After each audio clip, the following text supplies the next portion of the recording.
السلام علیکم ورحمۃ اللہ وبرکاتہ۔ آپ کی خدمت میں حاضر ہوں آج ایک نئی ویڈیو کے ساتھ۔ بڑے بڑے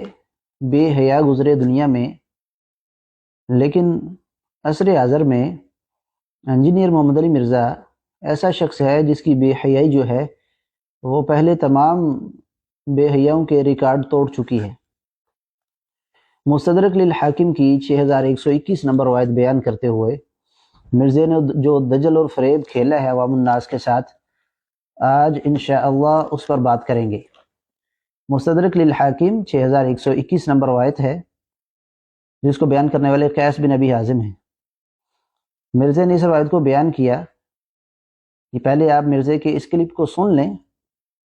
پھر اس نے کیا دجل اور فریب کھیلا ہے اس روایت کے ساتھ وہ آپ کے سامنے رکھیں گے۔ المستدرک للحاکم انٹرنیشنل نمبر ہے 6121، یہ بریلویوں نے شائع کی ہے اور انٹرنیشنل نمبر کے اوپر کی ہے۔ اس کا پی ڈی ایف بھی اویلیبل ہے، ہم JPG انشاءاللہ اس کے اندر ڈال دیں گے۔ قیس بن ابی حازم کہتے ہیں کہ میں مدینہ شریف میں تھا، ایک دفعہ کا ذکر ہے کہ میں بازار میں جا رہا تھا، میں ایک بازار مدینہ شریف کا جس کا نام انہوں نے اس میں لکھا ہے احجاز زیت، اس بازار میں تھا۔ میں نے دیکھا ایک شخص سواری پر سوار تھا، کافی سارے لوگ اس کے گرد جمع تھے، وہ شخص سیدنا علی کو گالیاں دے رہا تھا، سب و شتم کر رہا تھا۔ میں بتا رہا ہوں یہ صحابہ کا دور ہے۔ اسی اسنا میں سیدنا سعد ابن ابی وقاص وہاں تشریف لائے۔ سعد ابن ابی وقاص آخری صحابی ہیں بدری جو فوت ہوئے 56 ہجری میں حضرت معاویہ رضی اللہ تعالیٰ کے دور میں۔ مراد یہ ہے کہ حضرت معاویہ کے دور کے اندر کی یہ بات ہے، بعد کی نہیں، یزید کا زمانہ نہیں ہے، کیونکہ وہ 56 ہجری میں فوت ہوئے اور حضرت معاویہ فوت ہوئے 60 ہجری میں۔ وہ وہاں پر کھڑے ہو گئے، لوگوں سے پوچھا کیا ہوا، لوگوں نے بتایا کہ یہ آدمی علی ابن ابی طالب کو گالیاں دے رہا ہے۔ حضرت سعد آگے بڑے، لوگوں نے ان کو راستہ دیا، حضرت سعد اس کے قریب آئے اور فرمایا ارے تو علی کو گالیاں دے رہا ہے، کیوں دے رہا ہے؟ کیا علی سب سے پہلا مسلمان نہیں ہے؟ کیا وہ رسول اللہ کے پیچھے نماز پڑھنے والا پہلا شخص نہیں ہے؟ کیا وہ سب سے زیادہ دنیا سے بے رغبت نہیں ہے؟ کیا وہ سب سے زیادہ علم رکھنے والا نہیں تھے؟ یعنی یہ ماضی کی بات ہو رہی ہے کہ وہ گزر چکے تھے، سیدنا علی کی وفات شہادت کے بعد ہے۔ اس کے علاوہ حضرت سعد نے حضرت علی کے کافی فضائل گنوائے، یعنی بے شمار گنوائے، وہ راوی کو یاد بھی نہیں ہے، ویسے جو انہوں نے بیان کر دیے وہی کافی ہیں۔ پھر وہ آگے یعنی مزید بیان کرنے لگے کہ کیا علی بن ابی طالب رسول اللہ کے داماد نہیں تھے؟ کیا وہ غزوات میں رسول اللہ کا جھنڈا آگے اٹھا کر نہیں جایا کرتے تھے؟ اس کے بعد حضرت سعد نے قبلہ رو ہو کر ہاتھ بلند کر کے یوں دعا کی، اے اللہ یہ شخص تیرے اولیاء میں سے ایک ولی کو گالیاں دے رہا ہے، اللہ اکبر، اے اللہ یہ مجمع ختم ہونے سے پہلے اپنی قدرت کا کرشمہ دکھا اور لوگ دیکھیں۔ حضرت قیس بن حازم کہتے ہیں کہ خدا کی قسم ہم ابھی وہاں سے ہٹے بھی نہیں تھے کہ اچانک اس شخص کی سواری بدکی، اس سواری نے اس آدمی کو سر کے بل پتھروں پر گرایا، جس کی وجہ سے اس کی کھوپڑی کھل گئی اور اس کا بھیجا باہر آ گیا اور وہیں پر وہ عبرت ناک موت مر گیا۔ جی ناظرین، آپ نے سن لیا، قیس بن ابی حازم روایت بیان کرتے ہیں کہ ایک بازار میں، جب کہ بازار کا نام بھی غلط لے رہا ہے، اوپر سے دیکھ کر پڑھ رہا ہے اور بازار کا نام بھی صحیح نہیں آ رہا۔ یہ اس کی علمی حیثیت اور اوقات ہے جو دن رات صحابہ اکرام رضوان اللہ اجمعین پر اپنی زبان کو دراز کرتا ہے۔ ہم اللہ سے دعا بھی کرتے ہیں کہ اللہ، جیسے اس نے یہ روایت بیان کی مستدرک للحاکم کی کہ ایک شخص جو ہے وہ علی رضی اللہ تعالیٰ عنہ پر تان کر رہا تھا، گالیاں دے رہا تھا، تو اللہ نے وہیں جو ہے وہ اس کا انجام لوگوں کو دکھا دیا۔ اس روایت کی صحت پر اور اس روایت سے جو یہ ثابت کرنا چاہ رہے ہیں اس پر تو ہم بات کرتے ہیں کہ یہ روایت ثابت بھی ہے یا نہیں، لیکن ہم کہتے ہیں کہ بقول اس کے جس روایت کو اس نے صحیح سمجھ کر بیان کیا، اے اللہ اس کا انجام بھی ایسا ہی کر، یعنی مرزا کا انجام بھی ایسا ہی ہو اور دنیا اس سے عبرت پکڑے کہ یہ کیسے نبی علیہ السلام کے اصحاب کو دن رات مطعون کرنے کی کوشش میں لگا ہوا ہے۔ اب یہ بازار کا نام لے رہا ہے، کہتا ہے احجاز زیت، یہ احجاز زیت نہیں ہے، یہ احجار ہے، اور یہ احجار زیت ہے۔ یہ زیت تھا، احجار کو احجاز پڑھا اور زیت کو زیت پڑھا، اوپر سے دیکھ کر بھی غلط۔ اب یہ اس روایت کو اس نے بیان کیا، اب روایت کو بیان کرنے کے بعد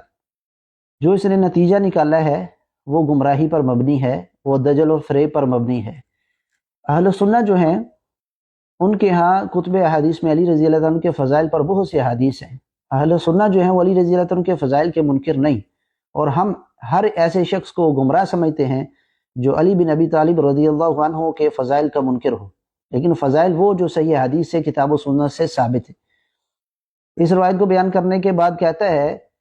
کہ میں بتاؤں یہ صحابہ کا دور ہے، یعنی جو شخص بازار میں کھڑے ہو کر علی رضی اللہ عنہ کو گالیاں دے رہا تھا، اب مرزا نے اس روایت کو پڑھ کر نتیجہ یہ نکالا، میں بتاؤں یہ صحابہ کا دور ہے۔ پہلے تو اس نے کہا یہ صحابہ کا دور ہے، ٹھیک ہے بھئی، ہم نے مان لیا یہ صحابہ کا دور ہے، بالکل سعد بن ابی وقاص رضی اللہ تعالیٰ عنہ موجود تھے، صحابہ کا دور ہے، لیکن یہ جملہ بولنے کے بعد اس کے کلیجے کو ٹھنڈ نہیں پڑی، اس کو سکون نہیں ہوا، کیونکہ اگر یہ کہے کہ یہ میں بتاؤں یہ صحابہ کا دور ہے، یعنی جس دور میں علی رضی اللہ تعالیٰ عنہ کو بازار میں گالیاں دی جا رہی ہیں، ایک شخص گھوڑے پر سوار ہو کر علی رضی اللہ تعالیٰ عنہ کو گالیاں دے رہا ہے، اس کا یہ جملہ جو ہے اس کے کلیجے کی ٹھنڈ کو پورا کرنے کے لیے کافی نہیں تھا کہ میں بتاؤں یہ صحابہ کا دور ہے۔ کوئی سوچ سکے گا نا کہ یہ ابو بکر عمر کا دور بھی ہو سکتا ہے رضی اللہ عنہما، عثمان رضی اللہ تعالیٰ کا دور، اور خود علی رضی اللہ تعالیٰ کا اپنا دور بھی مراد ہو سکتا ہے، نہیں۔ پھر اس نے کہا کہ سعد بن ابی وقاص رضی اللہ تعالیٰ عنہ آخری بدری صحابی ہیں جو 56 ہجری میں فوت ہوئے معاویہ رضی اللہ تعالیٰ عنہ کے دور میں۔ معاویہ رضی اللہ تعالیٰ عنہ کے دور کے اندر کی بات ہے، یہ ہے جو اس نے 1 منٹ یہ 44 سیکنڈ کا کلپ ہم آپ کے سامنے چلایا تھا۔ دجل اور فریب یہ ہے کہ یہ کہتا ہے کہ یہ جو بازار میں ایک شخص گالیاں دے رہا تھا علی رضی اللہ تعالیٰ عنہ کو، اور سعد بن ابی وقاص رضی اللہ تعالیٰ عنہ نے اسے کلام کیا اور اللہ نے اس کو وہیں پر بازار میں ذلیل کر دیا۔ سعد بن ابی وقاص رضی اللہ تعالیٰ عنہ جو ہے وہ ان کی دعا اللہ قبول کرتے ہیں، اور ان کی دعا سے وہ وہیں پر ذلیل ہو گیا اور وہیں پر وہ حرام موت مر گیا، وہیں پر مر گیا۔ اب نتیجہ یہ نکالا کہ معاویہ رضی اللہ تعالیٰ عنہ کے دور کی بات ہے۔ ہم کہتے ہیں کہ مرزا اور اس کی ساری ذریت مل کر اس واقعے کو معاویہ رضی اللہ تعالیٰ عنہ کے دور میں ثابت نہیں کر سکتے، کیونکہ قیس بن ابی حازم جو ہیں وہ ان کے بارے میں علی بن مدینی رحمہ اللہ نے لکھا ہے علل میں، سامع من ابا بکر و عمر و عثمان و علی، کہ قیس بن ابی حازم جو ہیں وہ انہوں نے ابو بکر، عمر، عثمان و علی سے بھی روایتیں سنی ہیں، یعنی قیس بن ابی حازم جو اس واقعہ کو بیان کرنے والے ہیں وہ ابو بکر، عمر، عثمان رضی اللہ عنہ اجمعین کے، رضوان اللہ اجمعین کے دور میں موجود تھے۔ تو یہ کیسے ثابت ہوا کہ یہ واقعہ جو ہے یہ معاویہ رضی اللہ تعالیٰ کے دور کا ہے، اس کو معاویہ رضی اللہ تعالیٰ کے ساتھ کیسے خاص کر دیا، جبکہ قیس بن ابی حازم تو ابو بکر، عمر، عثمان، علی رضی اللہ تعالیٰ کے دور میں بھی موجود تھے، اور سعد بن ابی وقاص رضی اللہ تعالیٰ عنہ ویسے ہی رسول اللہ کے صحابی ہیں، جب وہ بھی نبی علیہ السلام کے دور سے لے کر اور 56 ہجری تک موجود ہیں، اور قیس بن ابی حازم بھی ابو بکر، عثمان و علی کے دور میں موجود تھے، تو پھر اس واقعہ کو کیسے خاص کر دیا معاویہ رضی اللہ تعالیٰ کے دور کے ساتھ، جو کہ 40 ہجری سے 41 ہجری سے 60 ہجری تک کا ہے، 20 سال۔ کس دلیل کی بنیاد پر اس واقعہ کو معاویہ رضی اللہ تعالیٰ کے دور میں خاص کیا جا رہا ہے کہ یہ واقعہ کہتا ہے یہ یزید کا نہیں، کہتا ہے یزید کا زمانہ نہیں، یہ معاویہ رضی اللہ تعالیٰ کے دور کی بات ہے۔ بھئی کیسے ثابت ہوا کہ یہ معاویہ رضی اللہ تعالیٰ کے دور کا واقعہ ہے؟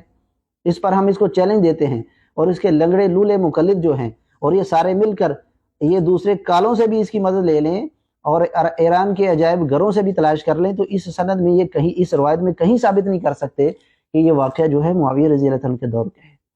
قیس بن ابی حازم تو ابو بکر، عثمان و علی رضی اللہ تعالیٰ کے دور میں بھی ہیں، علی بن مدینی رحمہ اللہ کے علل کے حوالے سے، اور پھر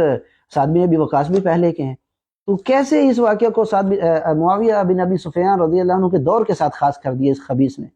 یہ وہ دجل و فریب ہے جو پہلے اس نے کہا تھا میں بتاؤں یہ صحابہ کا دور ہے، اس کے ساتھ اس کو ٹھنڈ نہیں پڑنی تھی، کیونکہ لوگ سوچ سکتے ہیں کہ عثمان رضی اللہ تعالیٰ کے دور کا واقعہ، علی رضی اللہ تعالیٰ کے دور کا بھی واقعہ ہو سکتا ہے، لیکن اس نے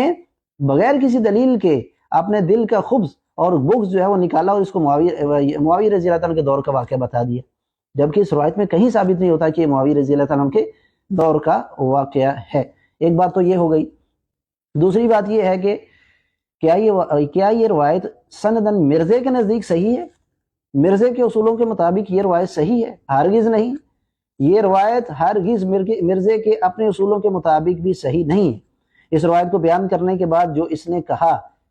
کہ امام حاکم کہتے ہیں کہ بخاری مسلم کی شرط پر صحیح ہے، ھذا حدیث صحیح الاسناد علی شرط الشیخین، یہ بخاری مسلم کی شرط پر یہ روایت صحیح ہے، تو ہم کہتے ہیں کہ تو پہلے یہ خود بتا کہ یہ روایت جو ہے اس کے اندر 2 مدلس راوی موجود ہیں، اور مدلس راوی کے بارے میں مرزے نے خود کہا ہوا ہے کہ ان کی روایت جو ہے وہ سماع کی تصریح کے بغیر قبول نہیں ہوتی۔ پہلے آپ اس کا یہ کلپ سن لیں۔ تو مدلس کی آن والی روایت بخاری اور مسلم کے علاوہ جس کتاب میں بھی ہوگی، سماع کی تصریح کے بغیر وہ ضعیف تصور کی جائے گی۔ جی ناظرین، آپ نے سن لیا، اس کے بہت سے کلپ ہیں، آپ اور بھی یوٹیوب پر آپ دیکھیں گے تو اس نے ڈیٹیل لیکچر دیے ہوئے ہیں۔ مدلس راوی کی آن والی روایت ضعیف ہوتی ہے، جس روایت کو دلیل بنا کر اس روایت میں بھی ایسی کوئی بات نہیں کہ وہ معاویہ رضی اللہ عنہ کے دور کا واقعہ تھا،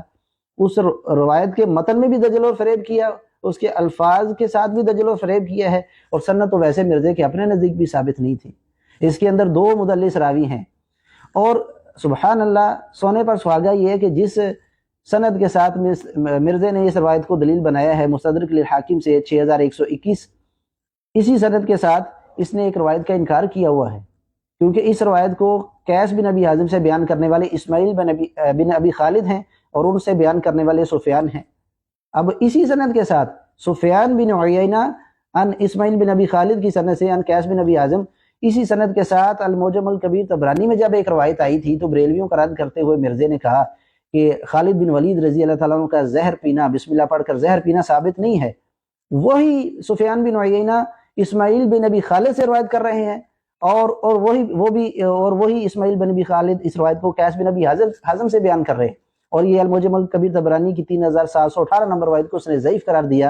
اور کہا کہ اس کے ضعیف ہونے کی وجہ یہ ہے کہ اس کے اندر سفیان بن عیینہ بھی مدلس ہیں اور اسماعیل بن ابی خالد یہ بھی مدلس ہے۔ تو ہم کہتے ہیں کہ جو روایت تم نے پیش کی مستدرک للحاکم کی 6121 اور کہا کہ یہ معاویہ رضی اللہ عنہ کے دور کا واقعہ ہے، بازار میں علی رضی اللہ عنہ کو گالیاں دی جا رہی تھی، اور یہ یزید کے دور کا واقعہ نہیں ہے، یہ صحابہ کے دور کا واقعہ ہے، یہ معاویہ رضی اللہ عنہ کے دور کا واقعہ ہے، تو یہ روایت بھی اسی سند کے ساتھ ہے۔ اگر خالد بن ولید رضی اللہ تعالیٰ عنہ کا زہر پینا بسم اللہ پڑھ کر اس وجہ سے ضعیف ہے کہ اس کے اندر سفیان بن عیینہ اور اسماعیل بن ابی خالد دو مدلس ہیں، تو تمہاری اس روایت کے اندر بھی تو دو مدلس ہیں جس کو معاویہ رضی اللہ عنہ کے خلاف پیش کر رہے ہیں، اور وہی مدلس ہیں، سفیان بن عیینہ بھی وہی اور اسماعیل بن ابی خالد بھی وہی ان کے ساتھ روایت کر رہے ہیں۔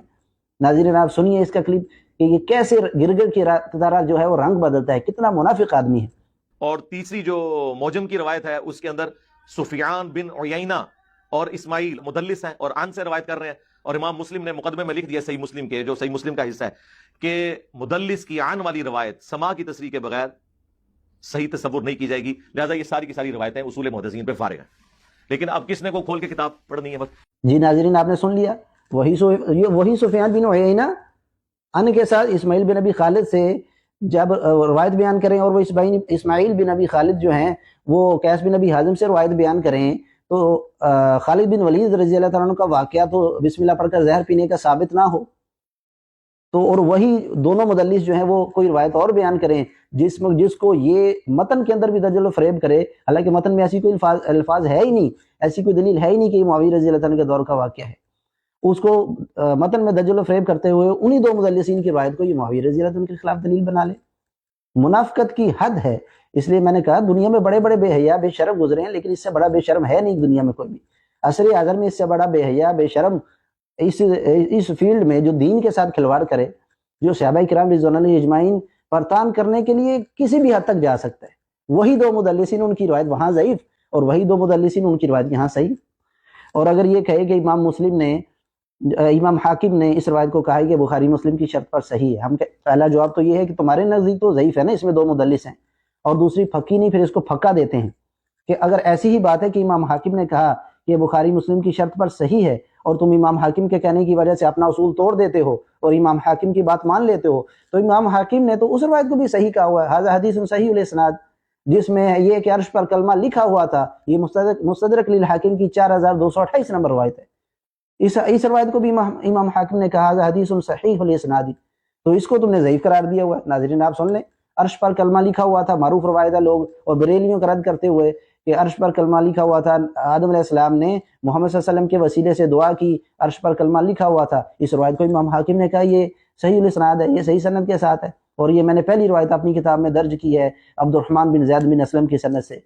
یعنی پہلی روایت عبد الرحمن بن زید بن اسلم جو کہ ضعیف راوی ہے، متروک راوی ہے، اس کی روایت امام حاکم نے درج کی اور مرزا اس روایت کو ضعیف قرار دیا، جیسا کہ آپ سن سکتے ہیں۔ یہ جو نبی صلی اللہ علیہ وآلہ وسلم کے وسیلے سے آدم علیہ السلام کی توبہ قبول ہونے کا واقعہ ہے، یہ المستدرک للحاکم میں موجود ہے، اگرچہ امام حاکم نے اس کی تصحیح بھی کی ہے کہ یہ حدیث صحیح ہے، لیکن امام ذہبی جنہوں نے اس کے اوپر بعد میں تحقیم کی، ان کا موقف یہ ہے کہ اس میں ایک کذاب راوی ہے، اور امام ذہبی کی بات ہی زیادہ مضبوط ہے کہ روایت کمزور ہے۔ جی ناظرین، اگر تو امام حاکم کا یہ کہنا ہے کہ بخاری مسلم کی شرط پر صحیح ہے مرزا کے لیے کافی ہے، اور اپنے سارے اصول توڑ دینے ہیں، امام مسلم کا مقدمہ بھی بھول جانا ہے کہ امام مسلم نے کہا کہ مدلس کی والی روایت ضعیف ہوتی ہے، اور جو ہے وہ اپنا اتنے سالوں سے جو اصول بیان کرتا ہے، اور اس کا ابھی بھی وہی اصول ہے کہ مدلس کی والی روایت ضعیف ہوتی ہے، اگر وہ امام حاکم کے کہنے پر سارا کچھ چھوڑ دینا ہے تو پھر امام حاکم نے تو یہ وسیلے والی روایت کو بھی صحیح قرار دیا ہوا ہے نا کہ یہ صحیح سند کے ساتھ ہے، حالانکہ مرزا اس کو ضعیف کہہ رہے۔ یعنی اس کا اصول کیا ہے؟ پہلے خود اپنا اصول توڑا، جس کو یہ صحیح مسلم سے بتایا کرتا تھا کہ امام مسلم نے صحیح مسلم کے مقدمہ میں لکھا ہے مدلس کی آنے والی روایت ضعیف ہوتی ہے، اور آج ایک مدلس نہیں بلکہ دو مدلسین کی روایت پیش کر رہا ہے۔ پھر یہی وہ منافق ہے جب تعویذ گلے میں لٹکانے والی عبداللہ بن عمر بن عاص رضی اللہ عنہ کی روایت آئی سنن نبی داود کی، مسند احمد وغیرہ کی، جب وہ روایت آئی سنن ترمذی ابو داود وغیرہ کی، تو مرزا نے کہا کہ گلے میں تعویذ لٹکانا عبداللہ بن عمر بن عاص رضی اللہ عنہ سے ثابت نہیں، کیونکہ اس کے اندر محمد بن اسحاق مدلس ہے اور یہ پکی ضعیف ہے، جعلی روایت۔ تو یہ تعویذ کے حوالے سے بھی سمجھ لیں، تعویذ لٹکانا جو ہے گلے کے اندر قرآنی صورت کا یا قرآنی آیت کا، اس کا ثبوت آپ صلی اللہ علیہ وسلم سے نہیں ملتا، صحابہ کرام علیہ رضوان سے نہیں ملتا، ایک صحابی کا ملتا ہے لیکن وہ روایت ضعیف ہے۔ وہ سنن نبی داؤد سے اور مسند امام احمد سے پیش کی جاتی ہے کہ عبداللہ بن عمر بن عاص رضی اللہ تعالیٰ عنہ چھوٹے بچوں کو تو دم ڈالا کرتے تھے، جو بڑے بچے تھے ان کو دم ڈالا کرتے تھے، اور چھوٹے بچے جو پڑھنا نہیں جانتے تھے ان کے گلے میں تختی لٹکا دیتے تھے، اعوذ بکلمات اللہ التامات من شر ما خلق، اعوذ بکلمات اللہ التامات من شر ما خلق، یہ لکھ کر وہ آگے آ بھی جائے گا، یہ وظیفہ بھی ہے اس میں۔ تو یہ روایت پکی ضعیف ہے، اس میں محمد بن اسحاق مدلس ہیں اور ان سے روایت کر رہے ہیں، اور محمد بن اسحاق تدریس کر رہے ہیں، لیکن جو حنفی ہمارے بھائی ہیں بریلوی اور دیوبندی، ان کے نزدیک تو محمد بن اسحاق مردود راوی ہیں، حالانکہ ہمارے نزدیک کسی کا راوی ہے انس بن مالک کے شاگرد ہیں، یہی وہ تابعی ہیں جن سے وہ روایت ہے سنن البیہقی کے اندر دلائل النبوہ امام بہقی کی کتاب میں کہ آپ صلی اللہ علیہ وسلم 12 ربیع الاول کو پیدا ہوئے، یہ وہ ہیں۔ تو یہ محمد بن اسحاق جو ہے اہل سنت کے امام ہے، سیرت ابن ہشام ہو یا سیرت ابن اسحاق ہو، جو سیرت کی پہلی کتاب ہے، محمد بن اسحاق راوی ہے، تابعی انس بن مالک کے شاگرد ہیں یہ رضی اللہ تعالیٰ عنہ، لیکن تدریس کر رہے ہیں۔ بہرحال حنفیوں کے نزدیک تو یہ راوی ایکسیپٹیبل نہیں، تو وہ پھر بھی یہ جعلی روایت پیش کر رہے ہوتے ہیں۔ ہمارے نزدیک بھی روایت ضعیف تدریس کی وجہ سے، وہ راوی سیکھا ہے لیکن ان سے روایت کر رہے ہیں، وہ آپ مسئلہ نمبر 36 دیکھ لیں گے تدریس کا ایشو کیا ہے صحیح مسلم کے مقدمے کی روشنی میں۔ بہرحال ان کے نزدیک تو یہ راوی ایکسیپٹیبل نہیں، پھر بھی لوگ ہیں جی وہ عبداللہ بن عمر بن عاص تختی لٹکاتے تھے، تو یہ بھائی ایک ہی روایت یہ ثابت نہیں ہے۔ ایک مدلس محمد بن اسحاق ہو کسی سند میں تعویذ لٹکانے والی روایت میں، تو بریلویوں کے خلاف جواب دیتے ہوئے وہ روایت پکی ضعیف بھی ہوتی ہے، وہی امام مسلم کا صحیح مسلم کا مقدمہ بھی یاد آ جاتا ہے، اور وہ روایت جعلی ہوتی ہے ایک مدلس کے انانا کی وجہ سے، اور یہاں تو دو مدلس ہیں، اور انہی دو مدلسین کی روایت کو تم المعجم الکبیر طبرانی میں 3718 نمبر خالد بن ولید رضی اللہ عنہ کے زہر پینے والے واقعہ میں تم اس کو ضعیف بھی قرار دے چکی، انہی دو مدلسین کے انانا کی وجہ سے۔ یہی وہ وجہ ہے جس کی وجہ سے یہ علماء کے سامنے نہیں بیٹھتا، اور یہ کبھی تیار نہیں ہوگا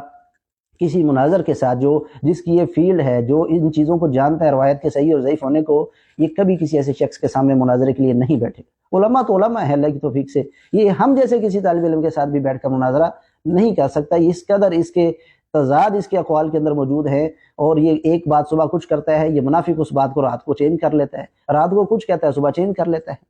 تو یہ تو اس کی حالت ہے کہ جس روایت کو یہ معاویہ رضی اللہ عنہ کے خلاف پیش کر رہا تھا کہ معاویہ رضی اللہ عنہ کے دور میں جو ہے وہ بازار میں گالیاں دی جا رہی تھی علی رضی اللہ عنہ کو، اور سعد بن ابی وقاص رضی اللہ عنہ نے اس شخص کو بد دعا دی اور وہ زمین بوس ہو گیا اور مر گیا، اور وہیں پر اس کی جو ہے نا وہ حرام موت مر گیا پہلے، اور پھر اس واقعہ کو بیان کرنے کے بعد یہ جو کہا کہ معاویہ رضی اللہ عنہ کے دور کا واقعہ، اس پورے متن کو آپ پڑھیں، اس روایت کے ترجمہ کو پڑھیں، یہ کیسے ثابت ہوتا ہے کہ معاویہ رضی اللہ کے دور کا واقعہ ہے؟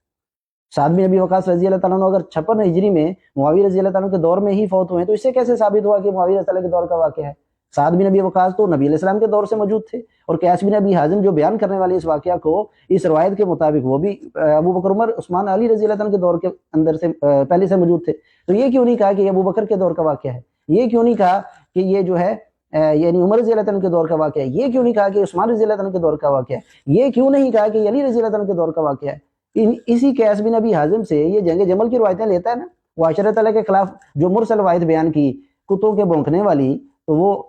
قیس بن ابی حازم سے ہی تو بیان کی تھی، تو وہ تو معاویہ رضی اللہ عنہ کے دور کے شروع ہونے سے پہلے کی ہے جنگ جمل، یعنی جنگ جمل جو ہے وہ تو معاویہ رضی اللہ تعالیٰ 41 ہجری جام کا دور شروع ہوا ہے، اس سے پہلے کی جنگ جمل ہو چکی تھی، تب تم قیس بن ابی حازم سے روایتیں بیان کرتے ہو، مطلب قیس بن ابی حازم موجود تھے، سعد بن ابی وقاص بھی موجود تھے، تو کیسے اس روایت کو خاص کر دیا معاویہ رضی اللہ عنہ کے دور کے ساتھ؟ یہ وہ سوال ہے جس کا یہ کبھی جواب نہیں دے سکتا، اور قیامت کی صبح تک اس کا جواب نہیں دے سکتا۔ یہ کیسے جواب دے گا؟ دجل و فریب کا جواب کیا ہوتا ہے؟ منہ چھپاتا پھرتا ہے منافق، پہلے بھی اور کئی بار کہہ چکا ہے سندوں میں پڑھنے کی ضرورت نہیں، جیسا کہ آپ سن سکتے ہیں، سندوں کے چکر میں پڑھنے کی ضرورت نہیں، سندیں پھلانگنے کی ضرورت نہیں، چونکہ صلح حسن ان کے گاٹے میں فٹ ہوئی تھی تو یہ سندوں کے چکر میں پڑ گیا، سندوں میں تو پڑھنے کی ضرورت ہی نہیں میرے بھائی۔ جب اس حد تک یہ گر چکا ہے تو یہ علمی موت اس کی اسی دن ہو چکی تھی جب اس نے یہ کہا تھا کہ سندوں میں پڑھنے کی ضرورت نہیں، سندیں پھلانگنے کی ضرورت نہیں، یہ اس کی اس دن میت اٹھ چکی تھی۔ تو یہ تو ہو گیا کہ یہ روایت مستدرک للحاکم 6121 ثابت نہیں ہے، اور اسی طریقے سے جو ہے یہ اس نے اپنے اصول بھی توڑے، اور اسی طریقے سے سارے مدلس کی والی روایت جو یہ کہا کرتا تھا کہ مدلس کی والی روایت ضعیف ہوتی ہے، سارے اصولوں سے یہ پھر گیا ہے، اور منافق نے منافقت کرتے ہوئے جو روایت اس کے اپنے نزدیک بھی ضعیف تھی اور امام مسلم کے مقدمہ میں بھی لکھا ہے کہ مدلس کہنے والی روایت ضعیف ہوتی ہے، اس کو اس نے پیش کر دی۔ اور پھر رہی بات، کہتے ہیں کہ سعد بن ابی وقاص رضی اللہ تعالیٰ عنہ مستجاب الدعوات سے، اللہ ان کی دعاؤں کو قبول کرتے تھے، تو ہم کہتے ہیں کہ یہی سعد بن ابی وقاص رضی اللہ تعالیٰ عنہ ہیں جو تاریخ ابن عساکر میں فرماتے ہیں کہ میں نے عثمان بن عفان رضی اللہ تعالیٰ عنہ کے بعد اتنا حق اور انصاف کے ساتھ فیصلہ کرنے والا معاویہ رضی اللہ تعالیٰ عنہ سے بڑھ کر کسی کو نہیں دیکھا۔ صحیح سند کے ساتھ ثابت ہے، اس کی پھر میت اٹھے گی کہ یہاں پر سعد بن ابی وقاص رضی اللہ تعالیٰ عنہ کی طرف منسوب ایک ضعیف روایت جو خود اس کے نزدیک بھی ضعیف ہے، جو خود اس کے اصولوں کے مطابق بھی ضعیف ہے، دو مدلس ہیں، ایک مدلس ہو تو جعلی اور پکی ضعیف ہوتی ہے، یہاں تو دو مدلس ہیں۔ تو یہاں یہی سعد بن ابی وقاص رضی اللہ تعالیٰ عنہ جو مستجاب الدعوات تھے اور عشرہ مبشرہ میں سے ہیں، وہ کہہ رہے ہیں کہ عثمان بن عفان رضی اللہ تعالیٰ عنہ کے بعد معاویہ رضی اللہ تعالیٰ عنہ سے بڑھ کر حق اور انصاف کے ساتھ فیصلہ کرنے والا کسی کو نہیں دیکھا۔ یہ طریق ابن عساکر صحیح سند کے ساتھ آپ دیکھیں تو یہ منافق انسان ہے، یہ کسی بات پر رکنے والا نہیں ہے، اور اس کی علمی موت میں نے کہا اسی دن ہو چکی تھی جس دن اس نے کہا سندوں میں پڑھنے کی ضرورت نہیں ہے، عوام الناس کو سمجھ آ رہی ہے، اور بہت سے بھائی اللہ ان کو جزائے خیر دے اس کام میں لگے ہوئے ہیں، اور بہت سے لوگوں کو اللہ ہدایت پر لا رہا ہے، ہدایت دینے والا تو اللہ ہی ہے، ہم کوشش کر رہے ہیں اور بہت سے لوگوں کو اللہ نے ہدایت دی الحمدللہ، اس کے دجل اور فریب کو سمجھ رہے ہیں۔ اور پھر بات وہی ہے، ساری بات کا خلاصہ وہی ہے جو اس نے تسلیم کیا ہوا ہے، جیسا کہ آپ سن سکتے ہیں کہ یہ جو بھی کہتا ہے یہ بکواس کرتا ہے، بکواس کے علاوہ اس کے پاس کچھ بھی نہیں۔ اور یقین کریں بعض اوقات تو اس قسم کے کلپس ہوتے ہیں کہ مجھے اپنے کلپس دیکھ کے اپنے پہ غصہ آتا ہے، کیا بکواس کر رہا ہے یہ بندہ سامنے بیٹھ کے۔